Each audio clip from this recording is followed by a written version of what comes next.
netola nzambo yo na kwende na yo yango eleki likolo. Lorsque tu créas le monde, tu as fait l'étendue, tu l'appelles la les cieux. Tu séparas les eaux qui étaient au-dessous. Shalom, shalom, shalom, Ecclesia na mokonzi na biso Yesu Kristu oyo azali nzela solo pe bomoy. Uta ensemble des disciples ya Kristu awa na Créfontaine na ye liboso na ye na ensemble oyo précisément koluka Toma tope oyo nzambe atia makambo na ye kati na ye po na biso totunaka ba question parce que tango bazo consacrer moto ministre eza charge nde bapesi ye eza sujet ya gloire te que non po mokile koma ko respecter yo il faut zwa kombo ya pasteur to docteur to prophète te eza nango signe ya charge to pe ya nani te ya honneur te. Mais à nos tours, tous on a droit à respecter Bango parce que Bazali, ministre Bazala, ainsi dit l'Éternel. Bongo charge à l'église et Tikala qui n'a pas beaucoup d'église parce que Yesu a lobby sur toi Pierre je bâtirai mon église. Bongo ya moto ye na saki ya mituna motuna moto na nzambe oyo tango nyonso azalaka disponible pour répondre biso à ces sacrifices vraiment. Tant na union pour na édifier bandeko oyo bazwami à travers le globe terrestre parce que nous croyons l'église du Seigneur Jésus-Christ. Ce n'est pas les bâtiments parce que les bâtiments se peuvent changer. Alors sans plus tarder pour na koele la ngunga nazu Thomas bonjour Monseigneur Nzambe Baton.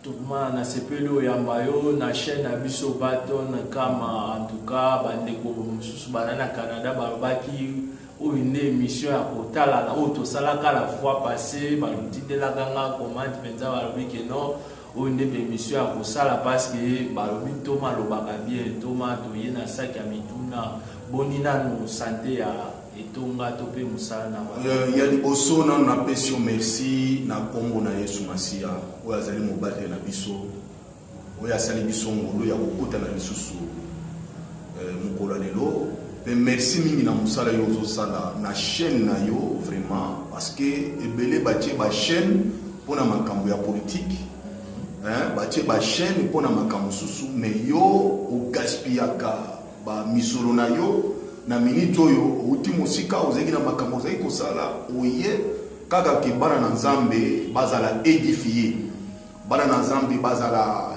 clarifier donc on lobi que ministère ezwa mandat ya éclaircir parce que ministère eza étoile et brillaka alors nzambe apambola yo na onyo suzu sala oui église ensemble en colo ezali kotambola malamu.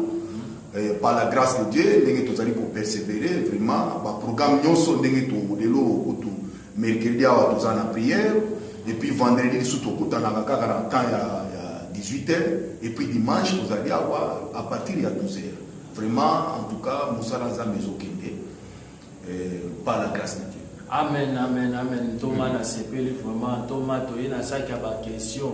Vraiment musala oyo nzamba pesa ki yo ezaka ya ko édifier église ezaka ka charge pourquoi Jésus après avoir délivré Lazare pour misa Lazare na tombo tomoni musala ya kofongola basinga ezalaki musala ya Yesu ya Yesu te ba disciple nde ba fongola ki singa donc par là nous comprenons l'église a la charge parce que Bible lobi à l'Éternel vous resterez vous serez affermis aux serviteurs, vous réussirez. Ça a yangwana toye pour toute la question. Alors Thomas, tout sur l'église. L'église est un nini Thomas, l'église ya poto kaka mutu yoso na ke église ya na Bible na maboko.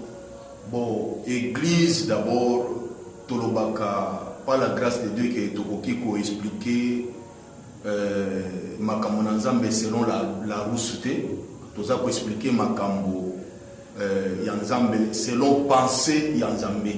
Lolenge Esaïe alobi ke mapata eza likolo ya mabele, eza lolenge ba pensée pe ba voix ya Nzambe eza la likolo ya ba pensée na biso. Po Nzambe na biso akanisaka lokola biso bato ya siawa te. Donc église eza bato oyo babengama Nzambe alongola bango na moki achi bango apa nde loko tozobenga wana église. Mais awa nalingaki po tocha makambo na esika tovandisa yango église yankolo ezala moko. Yes, Thomas, église eza moko. Église parce que awa tant tozoloba toza na église yankolo et toza na ba assemblée locale. Oh, ce que cela veut dire, on a compris par là, il y a une différence entre l'église et l'assemblée locale. Na ba assemblée locale, oyo ezali ko préparer batu pour ba kota na église wana, oyo ezali universel. Oyo Jésus alobaki awa na Matthieu 16. Matthieu 16, à partir de et moi, je te dis que tu es Pierre, et que sur toi, sur cette pierre, je bâtirai mon église, et que les portes du séjour des morts ne profiteront point contre elle. C'est quelle église au Balobaki? Non, ça ce ne sont pas les assemblées Oyobisotokotaka. Il y a la différence. Il y a plusieurs assemblées, mais il y a une seule église. Dans cette église-là, celui qui sera le pasteur, celui qui sera l'apôtre, le prophète, l'évangéliste et le docteur, c'est le Seigneur Jésus-Christ de Nazareth. Nde Ecclesia wana, Jésus-Christ a dit, les portes de séjour des morts ne prévaudront jamais en elle. Et ça, Ecclesia wana, mais ça va ensemble na biso. Mais cette église-là, ils en ont effectivité parce que le Seigneur est en train d'abord de préparer Batoyo Bakota à l'église. Ah, Thomas, Moutinho sauté. Non, mais ça Moutinho sauté. Mais ça, attends, là, il y a une église. Mais non, mais non. Mais non, et ça, il y a un bon moment qui s'est engagé tout le bawana. Église wana, Jésus-Christ a dit, les portes de séjour des morts et kokotate. Cette église sera établie, sera effective après la résurrection des morts. Donc, la résurrection des morts, la première résurrection, mais la phase A. Vous comprenez, hein? Batuana, bakosekwa na bao bakozana na bomoi, baoyo bakolonga liwa. Bakokoma ba esprit parce que l'esprit est koufakate. Au moins que ces jours de mort est kokotate. Ce qu'on a dans l'église n'est pas l'église dans biso ba assemblée pour c'est qui voilà ba ces jours de mort est kokotate. Mais ici d'ailleurs ce n'est pas tout le monde qui vient dans les assemblées ici à sanctifier. Il y a même les païens qui viennent ici. Il y a les séjours des morts. Hein? J'ai vu une église parce que pasteur Azumutuka Batubakabwani. Pour Nabilo Wassé à Mokilo. Ça, c'est le séjour des morts. C'est aussi la mort spirituelle. Oh non, Yebisabiso, mes frères, est-ce que pasteur a ouï Kosomba Mutukate? Ça devient un problème. Est-ce que vous comprenez? Vous comprenez? Mais dans nos assemblées ici, il y a même les sorciers. Beaucoup sont même sorciers, vous avez même l'intercession, pour le but que vous payez et fonction, on est les ceux qui paient, et vous le centre révélé, ça c'est les séjours des morts.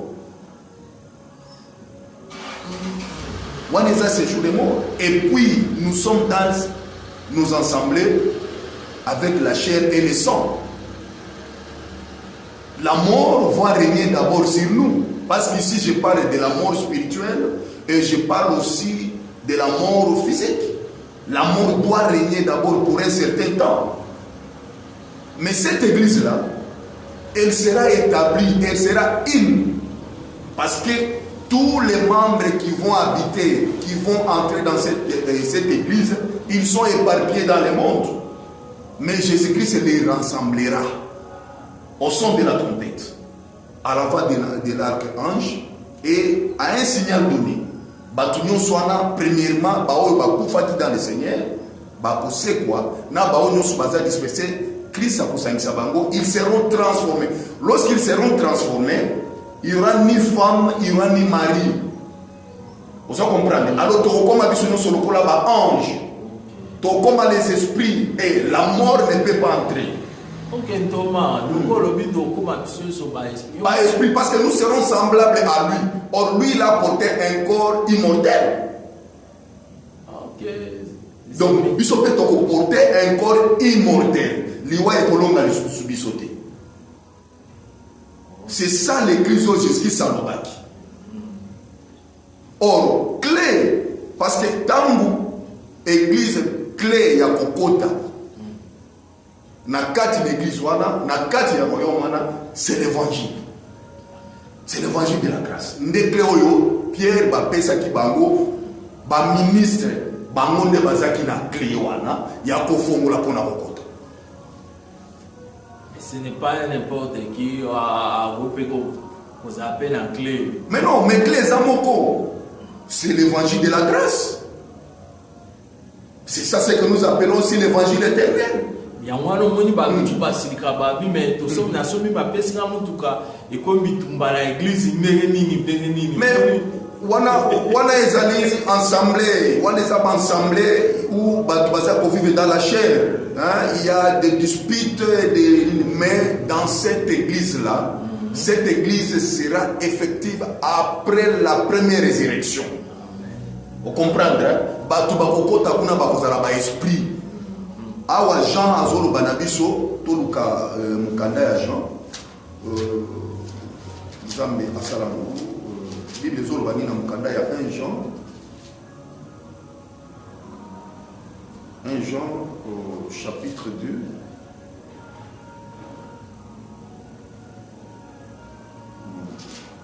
1 Jean chapitre 2 ou chapitre 3 ezana mukanda ya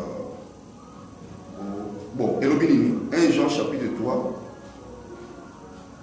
chapitre 3, 1 Jean chapitre 3, verset 2, bien aimé, nous sommes maintenant enfants de Dieu et ce que nous serons n'a pas encore été manifesté. Mais nous savons que lorsque cela sera manifesté, nous serons semblables à lui. Parce que nous le verrons tel qu'il est.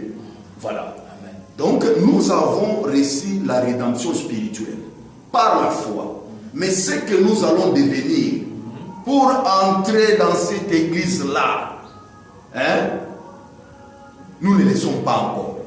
Parce que lui, le maître de cette église-là, lui le passé de cette église-là, il a déjà porté un corps immortel.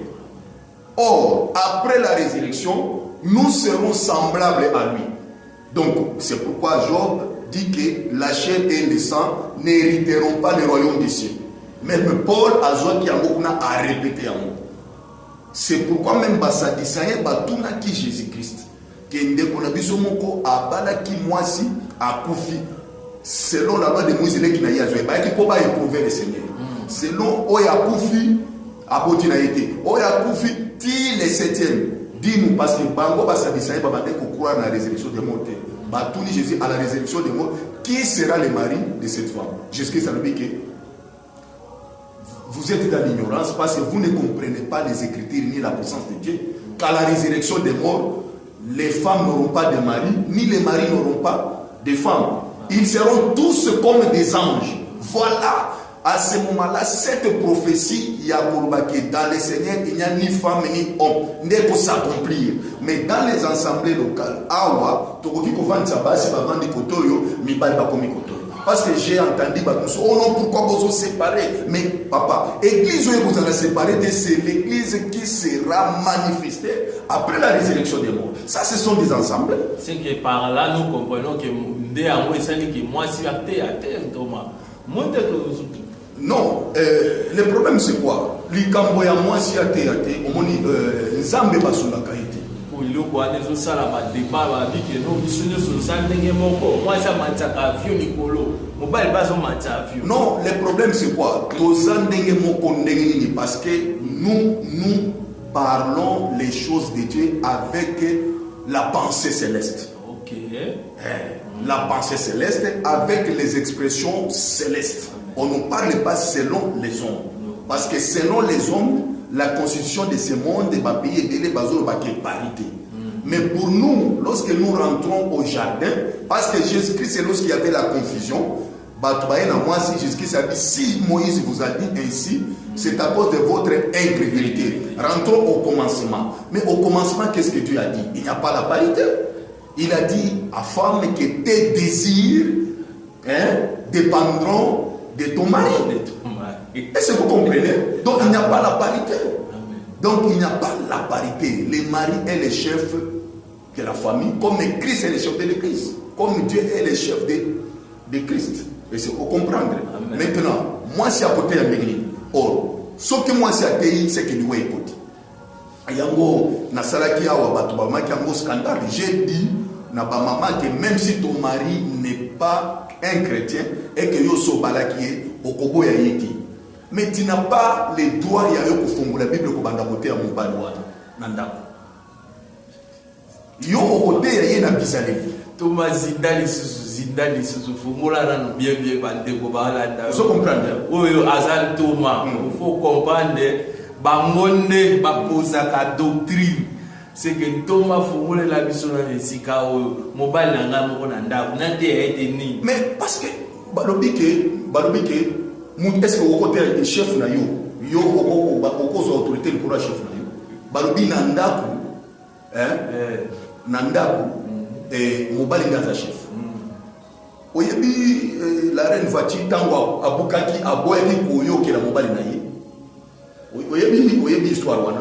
La Bible dit le roi a consulté les sages qui avaient de l'intelligence de cette époque-là. Alors, moi j'aime ça. Bah, il y a au moins makambo moi si na yo asali. Asali pour na yo mon côté. Et comment na étandi à est-ce que nous sommes contrôlés bah c'est pas bando boudé mi baina.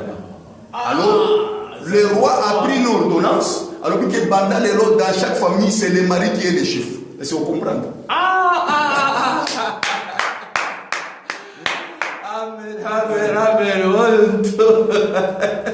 Vous comprenez? Donc c'est le mari qui est le chef. Même si le mari là ayamba yesute mais yo so balaki parce que yo salaki nous autres. Tant que ça qui pas passer au monde qui passer la bimi fitina yo. Alors le kolo so balaki donc okoki koko ya yete et puis ndenge ezali wana okoki côté ya yete moi si akoki côté ya mobile na yete na mono pas du boye non parce que azali chef na yi azana autorité de kolo na yi et sengeli ate ya ye na bizali ata la prédicatrice ya bizali tant mobile ya komona bizali ya moi si na ye ndako bakelelo na kokenda yo na assemblée yo kotaka ozo comprendre mais papa ebele bazo ya te pona ba comportement mususu yo basi bazo présenter na ndako maman tembe na tembe maman ça na don awazo toka na don ya prophétie maman yemba kamina ndako za impoli devant mobile na ye babi wana eza mamba molimo ya ndako eza ya ndako non mais biso na kati omoni na kati ya makambo na nzambe affaire privée za na kati ozo mpanda na makambo ya nzambe parce que Moïse a dit que nous irons nous et nos biens et nos enfants et nos femmes nous irons donc il faut le en Égypte na makambo na nyonso donc makambo na nyonso il faut ezala malamu il faut ezala polele il faut ezala na mwinda donc tokolo bateke oh non passer à côté na vie privée na ngate makambo ya nzambe za la vie privée te ce que zaki ndengona te Jésus salinga tout na la femme samaritaine qui va appelle-moi ton mari wana côté na vie privée makambo ezali ya maya wa mais comme ya mobile na ngande vous comprenez donc nous sommes dans monde d'aller wa ba mais où ko ta vie privée na ngai non makambo za mezaka na vie privée te d'autant oza au côté na mobimba toi et ta maison vous comprenez ndenge je sois le bâtiment et ma maison nous servirons l'Éternel ezali bongo Donc c'est ça. Donc de quoi le côté dans ma cambouana, il y a moi si à un mandat et à côté à sa monté. Wana ezali doctrine, kati ya doctrine, ezali loi. Donc mutu oyo Paul alobi, oyo a se croire à un prophète andi makeo na zo loba eza commandement ya Nzambe. Donc eza bon. Donc awa tokiko sala amendement te. Donc tout est là pour ça la plaidoirie. Oh et bon batu nyonso yo e basi ba mais yo olingi o edenzabe. Tika yango ndenge ezali. Vous comprenez? Tika yango ndenge ezali. Yango. Pour l'église batu nyonso bayaka na église bayaka kosambela te ntoma. Batu sope balanda ka mutanyo. Alobi na landa nalanda mutu na nga nyongo wana soki ka église pour landa kuna kozwa ete. Na ke ka église nazela ce qui église ici comme ça na nyongo na nga ntoma barala ntoma ye omoni na kati ya arche ezaki banyama nyonso bakotaki ba lion bakotaki banini bakotaki oyokaki o lion alie ngulu o asali bo donc kolo ye moko akoya kopona batu nini bakokota na église wana donc église eza moko. Église ezamo. Église ezamo comme tozana ba ensemble ebele. Donc ensemble oyo ebandaki jour ya Pentecôte. Donc ezana continuité. Donc tozali continuité ya ensemble oyo ebandaki les jours ya Pentecôte. Na message oyo esengeli pesa ma eza message moko.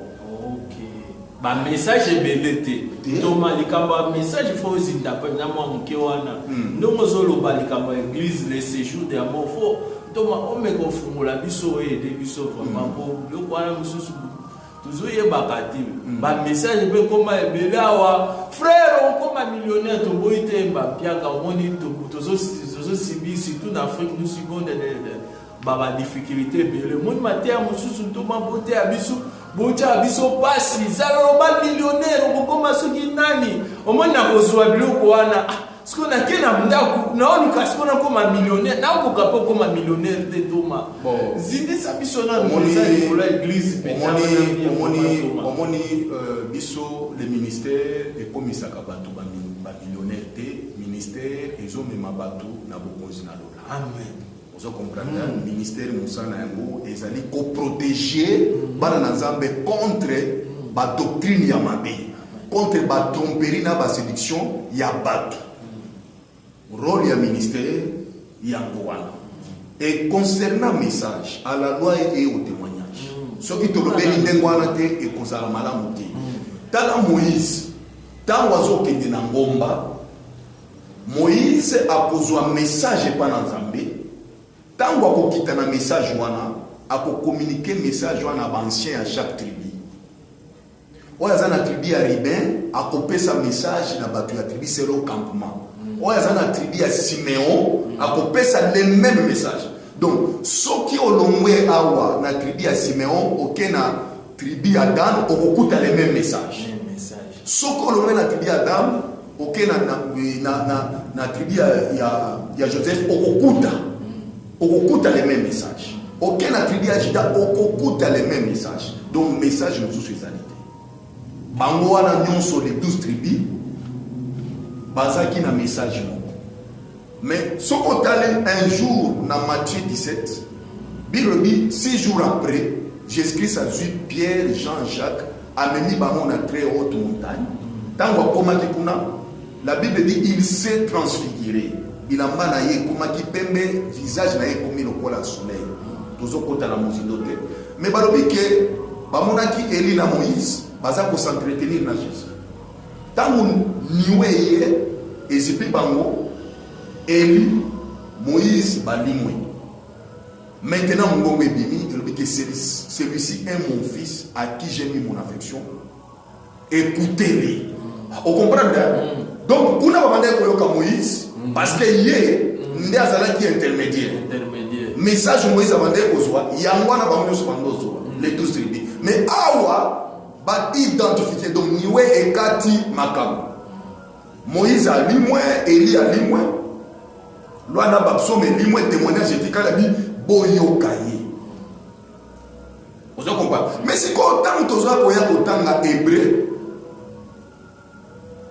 chapitre 1 ezo yebisa biso ke na ntango ya kala Nzambe alobelaki à travers baprophète, mais lelo azolobela biso à travers les fils oyo a établi likolo ya ecclésia, le Seigneur Jésus de Nazareth. Or fils wana alobi na biso, il est avantageux pour vous que je parte. Si je ne pars pas, le consolateur ne viendra pas. Or, il fallait que le Fils parte afin que le consolateur vienne. Or, les jours de Pentecôte, quand le consolateur est venu, il a porté les 5 grâces ministérielles pour la continuité, pour faire écouter les enfants de Dieu ce que Jésus a dit. Parce que ça, c'est la génération d'écouter le Fils qui est le Seigneur Jésus de Nazareth. Yende tokoyoka. Or, yende apesi son message moko. Mais si pour moi, non, chaque assemblée, ça a une doctrine. Non, mais c'est pas le règlement. Non, mais le règlement est en train de l'ingomba. L'ingomba est en train na liloba n'ensemble. Pas de règlement d'ordre intérieur. Non, règlement d'ordre intérieur. Règlement d'ordre intérieur, la classe, règlement d'ordre intérieur, et ça l'a mis là-bas. Et ça l'a mis là-bas. Mais tout ça, le règlement d'ordre intérieur, il y a ce qu'on a, et ça dit Bible. Quand les Cambouezali, quand il y a l'ingomba, tous allez pour vendre. Tous allez pour vendre que tout ce là, n'est pas pour traiter les Camboues. Parce que les épais, Salomon a utilisé. Même tant que Salomon a tombé, et comment il paye les colons, il y a ça qui n'a pas épais. Il y a pas ça qui n'a pas épais. Pour épais, ils ont la justice à Osanatea, ils ont mon copain, ils ont mon témoin, ils ont mon salle à Gimbeba. Ils ont mon copain. Donc nous avons la parole en cas de problème quand il est ensemble. Parce que le problème nous allons utiliser la parole. Nous allons utiliser la parole. Amen. Thomas, comment tu as vu ce chité, Thomas, na conclusion sur l'église, na séjour, il y a mort, pour expliquer biso na mon pousse tout yema. Yeah, na mon pousse na lobi pour église c'est moko. Église ya nkolo Yesu eza moko, mais tous en a plusieurs assemblées. Église ba assemblée ezali ko préparer batou pour te ba kota na église wana. Église wana ekozala établie après la résurrection des morts. Bato ba kose kwa ba kolata nzoto oyo ekozala ya liwati nde liwa ekokota kunati. Mais pour le moment, ces jours de mort et qu'on est dans le coronavirus pour un temps favorable. On se comprend. Ces jours de mort, ils allaient d'autant que les autres dans le candidat Jonas, ils ont la kisanga que Jonas est en accueilli en Bissi, dans Jonas chapitre 2, verset 6, ils ont dit que dans ma détresse, j'ai invoqué l'Éternel et il m'a exaucé du sein du séjour des morts. Voilà, on comprend. Hein? Donc, Bipaï Wabi et Jonas a contacté, ils ont dit la séjour des morts. Nabakoufi, ils ont trajectoire et Yaliwa. On se comprend. Et tant que ce soit Ecclésiaste 9, 10, ils ont dit ce que tu peux faire avec ta main, fais-le maintenant. Parce que dans les séjours des morts où tu vas, il n'y aura pas la sagesse ni l'intelligence. C'est que tu vas dans le séjour des morts pour un temps favorable. Parce que Christ est mon kotaki. Christ a kotaki kuna et Seigneur il paye au kota pour un temps favorable. Or, après la résurrection des morts, la deuxième mort est posée à l'autorité sur bisoté. On se comprend? Deuxième mort, vous avez l'autorité sur bisoté. Il y a un mot séjour de mort et vous contactez. Donc, biso déjà, tu là dans nous autres. N'a pas eu à quoi la première résurrection phase A. N'a pas eu à quoi la phase B. Bangonyo so bakola dans nous autres immortels. Parce que la résurrection, pour les autres, ils sont seulement selon les rangs. La deuxième mort et kozala na autorité séjour de mort wana et kozala na autorité na batoyo bakolonga liwate ne bakota na église wana universelle oyo Jésus-Christ a établir. Mais pour le moment église wana nanu ezali effectivité parce que ezali église spirituelle kuna mai na makila ekokota te mais oyo tozali na ensemble awa bazo préparer biso par les saintes grâces ministérielles pour to kende ozoma tozozwa la kisa bateki biso na Genèse lolenge Abraham atindaki ancien ouvrier na ye pour akende ko préparer Rebecca. La Bible dit l'ancien ouvrier n'a pas parlé de lui, il a commencé à présenter toutes les richesses qu'Abraham avait mis à la disposition de son fils. Il lui présente la richesse. Or ici en Éphésiens chapitre 1, Dieu nous a bénis en Jésus-Christ avec toutes les bénédictions célestes. Vous comprenez? Amen. Donc, l'ancien ouvrier, il s'est caché, mais il présente la bonté d'Isaac. Il présente toute la richesse. Et la Bible dit, Abraham avait donné tout ce qu'il avait. Donc, le père, il s'est dépouillé, il donne tout pour son fils. Donc, Dieu a tout donné en Jésus-Christ. Satan, quand tu as appelé ça à gauche, à la droite. Mais Zambé a commencé aveugle, a perçu la bénédiction céleste. Donc, vous allez comprendre que quand l'ancien ouvrier quitte avec Rebecca, Rebecca avait rencontré beaucoup des hommes dans la rue, elle n'a pas posé la question. Mais la Bible dit Isaac était dans les champs en train de méditer. Mais quand Isaac était venu, Rebecca regarde Atouni, ancien ouvrier, a dit qui est cet homme? Voilà, parce qu'il a déjà la connaissance à Isaac. Vous comprenez? Donc on nous prépare pour tous dans la connaissance à Isaac, pour le véritable Isaac, c'est Jésus-Christ. Autre kende, kokota ne pas si Bible dit que batumi bale kokota monanzela mokote soki bazo yokanate. Bazo pesa biso langage ya mobali. Pourtant kokota tous dans la langage. Donc nous sommes en train d'être préparés par les saintes grâces ministérielles afin que les jours où le mari viendra, vous allez comprendre que Ephésiens Zoloba, Philippiens Zoloba que nous, Philippiens chapitre 3, verset 18, les ennemis de la croix, bazo prêcher libumuna bango. Kolia na bango, bazo sala bosono. Parce que bango zambe zali, bazo prêcher les biens matériels, bazali ba ennemis de la croix. Mais pour nous, nous avons une cité céleste. Oh, Jésus a quelque chose préparé. Mais quand il va venir, c'est lui qui va transformer notre corps. Il va ôter le corps d'opprobre.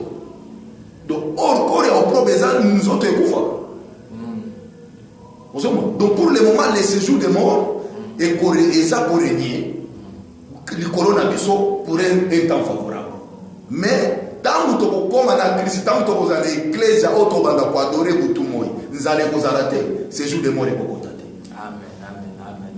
Thomas, aussi la caté pour mettre par là, Thomas Dengue, tu chité vraiment. Dengue peut servir au programme de l'église pour la bande de Kourou, précisément dans Cape Town, ce qui va pour Wapima, programme église. Oui, programme Nabiso Tozali na Main Road, opposite na Shoprite. Main Road, au pont de bande de Kourou, à Belleville, bazui taxi. Na Belleville baye na Main Road na Shoprite ya likolo où ils allaient côté ya police. Donc tous en face opposite na Shoprite babengi molo yo Rami Center. Donc beaucoup na pembeni ya bato bazoteka ba frigo ou bazo comme ça de référence. Tous allés wana à partir ya 12h chaque dimanche et mercredi nous sommes là à partir de 18h et le vendredi aussi à partir de 18h nous sommes là. Vraiment, to pesi bilongi nyonso mbote basantu nyonso oyo babengama na nkolo Yesu Kristo bipai bozali nayebi ke nalobi nyonso te parce que biso totiaka point vriki et ministère mosusu ekosala continuité ya oyo ngai nalobi. Amen.